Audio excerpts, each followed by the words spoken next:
À 12h52.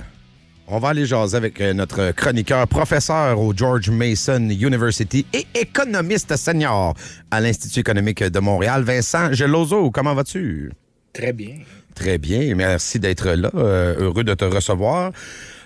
J'aime ça parce qu'on a toujours des discussions, oui, sur l'économie, mais sur l'actualité, la politique. Puis on mêle l'économie, mais on le dit tout le temps. Moi, en tout cas, je dis ça souvent, l'économie, c'est dans tout. Hein? Si tu fais fi de l'économie, tu manques un gros bout de l'histoire, d'après moi. Écoute, c'est comme des œufs dans du gâteau. T'as besoin d'œufs pour faire un gâteau. Il y en a toujours. Si t'en mets pas, je te le dis tout de suite, c'est pas yaob. Non, effectivement, ça, puis du sucre aussi. Oui, aussi. On va jaser un peu d'environnement à travers tout ça, à travers l'économie, les libéraux. Je dirais en période de probation, là, parce que je regarde encore les sondages ce matin et il y a très, très peu de chances qu'on se ramasse avec un gouvernement majoritaire libéral. Mais qu'à cela ne tienne, ils ont décidé quand même de prendre les devants. Le ministre de l'Environnement, Stephen Guilbeault, qui nous lance un projet de règlement en plein visage, un système de plafonnement de réduction des émissions du secteur pétrolier gazier du Canada d'ici 2032. En partant, il va falloir que tu me démêles. On n'a pas déjà un système, justement, de plafonnement? C'est pas la bourse du carbone, c'est pas un peu ça? Ben effectivement, la tarification du carbone, c'est supposé faire la mission que la réglementation veut faire. Mais présentement, on est rendu à un point, puis je pense que c'est le temps que je rappelle à mes collègues économistes qui défendent beaucoup la tarification du carbone, que le but d'une tarification du carbone, de mettre une taxe sur le carbone, c'était pas de superposer la taxe ou la bourse du carbone aux réglementations actuelles, c'était de substituer la taxe pour qu'elle remplace toutes ces autres choses-là. Mais voici, tu sais, quand même, il faudrait noter, puis ça va avoir l'air long quand je vais le dire, mais voici la liste de choses que les libéraux ont faites qui ont superposé sur la taxe. Okay. Des règlements sur les carburants propres, le plafonnement des émissions du pétrolier et gazier, l'élimination progressive du charbon dans le secteur de l'électricité, des règles strictes d'efficacité énergétique pour les bâtiments neufs et existants, des mandats de performance pour les centrales au gaz naturel, le blocage réglementaire contre les exportations de gaz naturel liquéfié, des normes d'économie de carburant pour les véhicules, des plafonds sur l'utilisation des engrais dans les exploitations agricoles, des subventions pétrolières des subventions provinciales pour la production d'éthanol, des mandats pour des véhicules électriques, des mandats pour de l'électricité renouvelable, des mandats sur le stockage de batteries à l'échelle du réseau, un front d'infrastructure vert, des subventions pour le stockage et le storage du carbone, des mandats pour des bus électriques, des subventions à des bus électriques.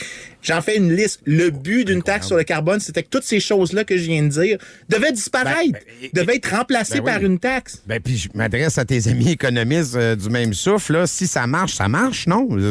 Si la bourse du carbone est bonne pour empêcher les compagnies d'être trop gourmandes en CO2, il me semble qu'on n'a plus besoin du reste. La job va être faite. Non, c'est non seulement ça, mais en plus, c'est parce que le but de la taxe sur le carbone, c'est de laisser le marché s'ajuster, de voir celui qui a le plus bas coût. Parce que c'est pas particulièrement important qui fait les émissions de gaz à effet de serre. Non. La question qu'on veut avec cette taxe-là, c'est qui a le plus bas coût de les réduire. Si c'est le secteur pétrolier qui est capable de les réduire le plus efficacement, ben c'est lui qui va les réduire le plus efficacement. Si c'est le transport par automobile, ça va être le transport par automobile. Là, présentement, on fait juste rajouter une réglementation de plus, puis elle va avoir des coûts absolument importants, parce que toutes les autres choses que je viens de te mentionner, la taxe sur le carbone, quand on regarde la littérature, elle a les coûts économiques les plus petits, les bénéfices environnementaux les plus grands.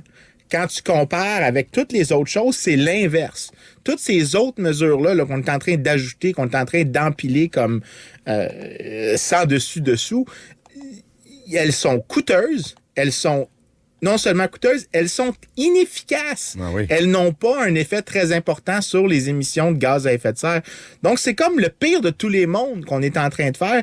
Et on fait ça sérieusement, puis il y a des gens qui se posent même pas la question présentement dans les médias, qui font juste y aller, puis ils répètent des chiffres qui ne sont pas connectés avec la littérature, que c'est littéralement que de la bonne intention qui est présentée comme des résultats scientifiques, alors que c'est toujours clair que c'est la taxe sur le carbone qui est la plus efficace, surtout si c'est un substitut à toutes ces autres mauvaises politiques publiques-là. Donc, ce que tu me dis, c'est que toi, la taxe carbone, en tant qu'économiste, tu trouves que ça peut faire l'affaire si on enlève le reste? Oui, ben écoute, je te dirais que c'est bon indépendamment de tout le reste. Mais le but de la taxe sur le carbone, c'est que c'est une mesure qui est tellement efficace que tu n'as pas besoin de tout le reste. C'est ça le point qui est particulièrement important. Et il n'y a personne présentement, puis ça, je veux vraiment critiquer ma profession un peu présentement. Il y a beaucoup de gens qui présentement défendent la taxe sur le carbone parce que les conservateurs se présentent pour l'éliminer et ils ont tort de vouloir l'éliminer. Mais après ça, ils oublient de critiquer le gouvernement qui est en place, qui est en train de miner l'argument pour la taxe sur le carbone en faisant toutes les autres mauvaises mesures. Parce que maintenant, par culpabilité, on va associer la taxe sur le carbone aux effets pervers qui émanent des autres politiques publiques qui sont, elles, coûteuses et qui n'ont pas d'effet positif. Mais mettons qu'on s'entend, là, c'est politique. Là. Ce qui a été annoncé par Stephen Guilbeault, c'est dirigé uniquement vers l'Alberta, peut-être un peu la Saskatchewan, et même pas, oui, quand même le secteur gazier, mais c'est dirigé vers des provinces qui sont majoritairement conservatrices. Il y a quelque chose, moi, ça sent l'opportunisme politique à plein nez, ça, là. Je partage un peu cette perception-là parce que c'est la distribution des votes au Canada et la distribution des coûts de cette politique publique-là me fait croire que c'est effectivement une mesure qui est motivée politiquement. Surtout que quand tu regardes les émissions de gaz à effet de serre au Canada, puis tu peux par exemple les prendre au Québec. Les secteurs qui polluent particulièrement au Québec, qui ont eu les plus grandes augmentations, là, je cible le Québec comme un exemple, mais c'est le secteur de la sidérurgie et c'est le secteur de l'agriculture. Deux secteurs que l'État aide énormément, subventionne énormément, et qui polluent beaucoup et qui augmentent ses émissions, en fait, de manière assez importante, alors que ça serait beaucoup plus efficace de dire, écoutez, on va arrêter ces aides étatiques-là à des industries établies pour qu'elles arrêtent de surpolluer, qu'on arrête d'encourager cette production-là. Parce que ça, c'est la chose qu'on souligne pas présentement, c'est qu'on a une sorte de gouvernement pyromane-pompier qui, d'une main, accentue le problème du réchauffement climatique en subventionnant et en protégeant un paquet d'industries, mais de l'autre côté, après ça, décide d'essayer de faire des mesures remèdes au problème qu'il a créé de l'autre main. À un moment donné, tu peux pas avoir les deux.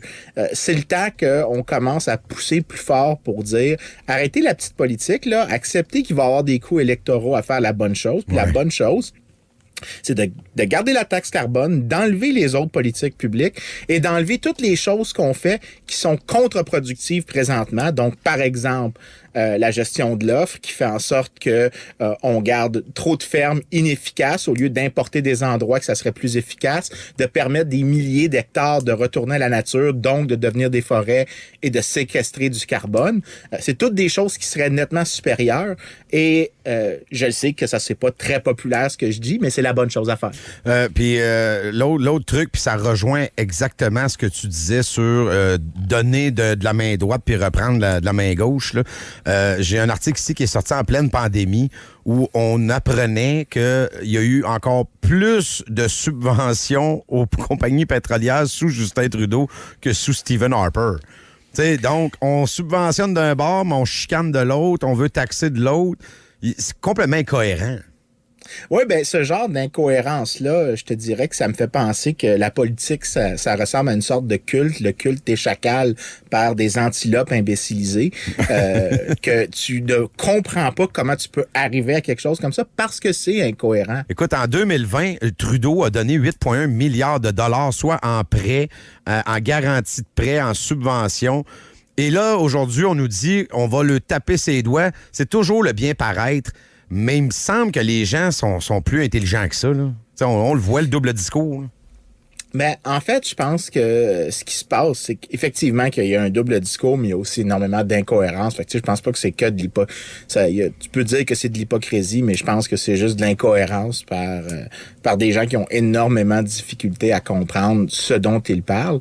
Mais à un moment donné, c'est pour ça que mon rôle, puis le rôle de d'autres économistes, c'est de venir en public, puis d'expliquer ces différences-là, puis d'expliquer la nature même de c'est quoi une taxe sur le carbone, puis c'est quoi une meilleure politique environnementale que celle qu'on a. Et une meilleure politique environnementale, c'est d'arrêter ces subventions-là d'un côté, d'arrêter des aides à toutes les industries différentes, des cimenteries, le secteur agricole, et compenser d'un autre côté par l'élimination des autres mesures qu'on appelle command and control en économie par la taxe sur le carbone. Et non seulement ça, mais la cerise sur le top que tout le monde oublie de mentionner, c'est que la taxe sur le carbone, c'était supposé être, on dit revenue neutral en anglais. C'est-à-dire que tous les revenus qui venaient de la taxe devaient servir pour financer des baisses d'impôts de d'autres types de taxation qui sont plus nocives. Donc, la taxe sur les gains en capital, la taxe sur le revenu des particuliers, la taxe sur le revenu des sociétés. C'était toutes des taxes qu'il fallait éliminer. Et j'aimerais rappeler à des gens qui sont membres du Parti libéral qu'en 2008, quand Stéphane Dion se présentait pour être premier ministre, Stéphane Dion défendait la taxe sur le carbone à son honneur, mais en même temps, encore plus à son honneur, il proposait de prendre tous les revenus et de les passer dans des baisses d'impôts. Présentement, il n'y a personne qui parle de ça. Tout le monde a oublié c'est quoi que le manuel de base sur la taxe carbone dit. C'est l'ensemble de tout ce que je viens de dire et tout le monde oublie ça. Mais il faut le ressouligner, il faut le répéter, il faut réitérer parce qu'à un moment donné, faut que la leçon s'incruste dans la tête des gens. Donc, je vais reprendre la formulation de tout à l'heure. Donc tu es d'accord avec le principe, mais c'est mal exécuté. C'est pas exécuté jusqu'au bout. C'est pas fait dans l'esprit de la patente. En passant, nous, au Québec, on n'est pas là-dedans. On a notre propre... Nous, on est dans la bourse carbone. D'après toi, le meilleur, c'est quoi? Est-ce que le Québec devrait se joindre au Canada ou on les laisse aller de leur bord? Je te dirais que là-dessus, sur la différence entre la taxe carbone puis la bourse carbone, au pratico-pratique, les différences sont assez minimes en termes de résultats théoriques. Maintenant, en termes de résultats empiriques, j'ai vu des choses qui tiraient dans toutes les directions.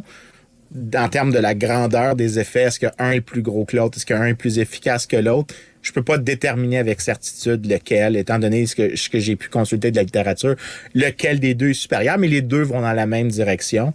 Mais les deux sont particulièrement efficaces si tu les combines à toutes les autres choses que je dis. Parce que toute la différence d'efficacité que tu aurais entre les deux, ça parle en comparaison avec toutes les autres choses qu'il faudrait faire en termes d'importance. De toute façon, on va y revenir dans l'actualité parce que, évidemment, que là, la première ministre de l'Alberta, Mme Smith, est complètement en colère. Elle a dit qu'elle va traîner le fédéral devant les tribunaux. Et M. Guilbeault nous dit que lui, il savait que ça irait en cours, mais qu'ils sont padés. T'en penses quoi? Est-ce qu'il y a une chance qu'on vire de bord sur cette décision-là? Je le sais pas, franchement, sur la question juridique. Bonne question. Il y a de l'avocat qui a travaillé là-dessus. Il y a sûrement des avocats qui peuvent mieux se prononcer que moi sur le résultat d'une telle poursuite. Ceci dit, je souhaite que ça soit renversé parce que c'est vraiment, vraiment une très mauvaise idée. Et je vais me permettre de m'adresser à des gens qui sont...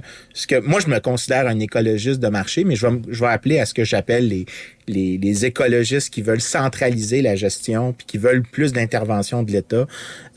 Même vous devriez être d'accord avec moi parce que le point que je fais ici, c'est que la manière dont on fait les choses présentement, on est en train d'associer tous les coûts économiques de toutes les autres mesures à la taxe sur le carbone et on s'imagine que tous les coûts de la taxe sur le carbone pour les bénéfices qu'elle génère, c'est tout à cause de la taxe sur le carbone, alors que les coûts de la taxe sur le carbone sont très limités.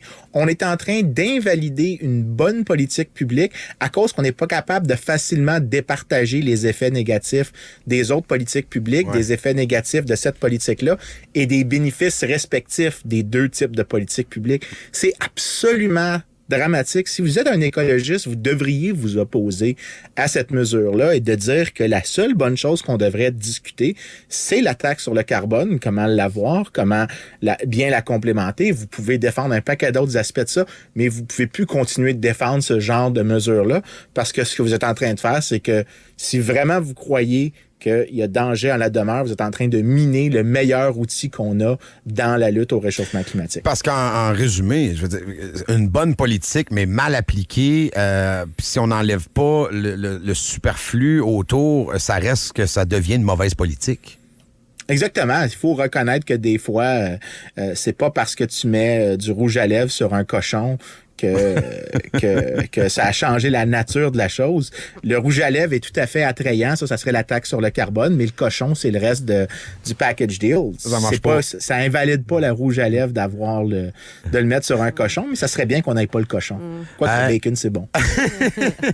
Hey, en terminant, écoute, je t'avais pas prévenu de ça, puis tu as le droit de me dire que tu te gardes une gêne, mais as-tu une prédiction pour l'élection américaine?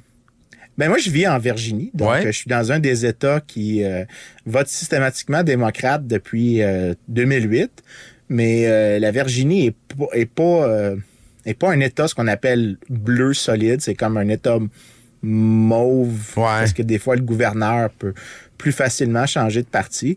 Je te dirais que présentement, même dans mon comté à moi, qui est un comté très démocrate, il y a beaucoup de signes pro-Trump que je ne m'attendais pas à voir en termes de nombre.